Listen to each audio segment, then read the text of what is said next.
শহরের ভিড়ে আমরা যখন নতুনের পেছনে ছুটছি, তখন কিছু মানুষ আজও আগলে রেখেছেন শেকড়ের টান।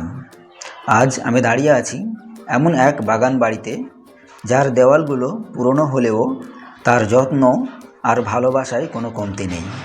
এ যেন এক জীবন্ত ইতিহাস যা আজও সতেজ।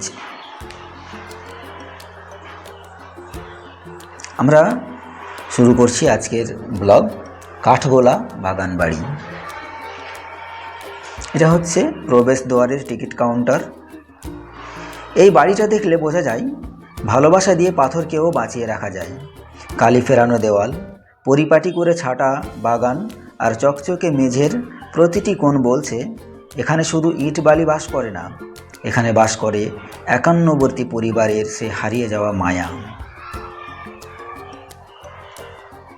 হয়তো দাদু দিদিমার হাতের লাগানো সেই আম গাছটা আজ অনেক বড় হয়েছে, কিন্তু তার ছায়াটা আজও ঠিক আগের মতোই শীতল। অনেক ঝড়ঝাপটা গিয়েছে এই বাড়ির ওপর দিয়ে, তবুও তার আভিজাত্য মেলান হয়নি, কারণ এই বাড়ির বর্তমান প্রজন্ম তাদের স্মৃতিগুলোকে ধুলো জমতে দেয়নি। এখানে সময় যেন একটু ধীরে বয়।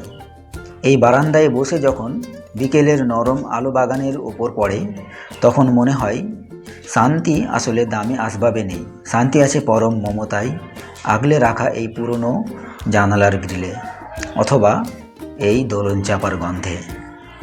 এটা হচ্ছে সেই পুরনো দাদা বাড়ি।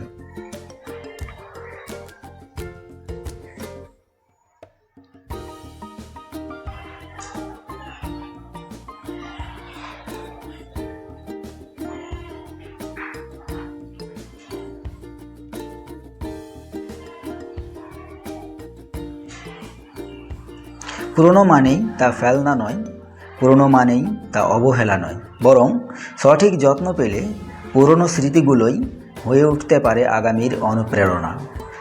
এই বাগান বাড়িটা শুধু একটা স্থাপত্য নয়, এটা একটা অঙ্গীকার, শেকড়কে না ভুলে যাওয়ার অঙ্গীকার। স্মৃতিরা এখানে দীর্ঘশ্বাস ফেলে না, বরং যত্নের চাদরে হাসি মুখে বেঁচে থাকে।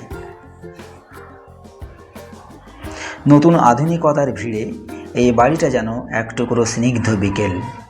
রং পাল্টেছে বারবার, কিন্তু এই বাড়ির প্রতিটা ইটের অনুভূতি আজও একই রকম। পরিপাটি এই বাগান দেখে বোঝা যায় মানুষ চাইলে সময়ের দাগকেও ম্লান করে দিতে পারে ভালোবাসার ছোঁয়ায়।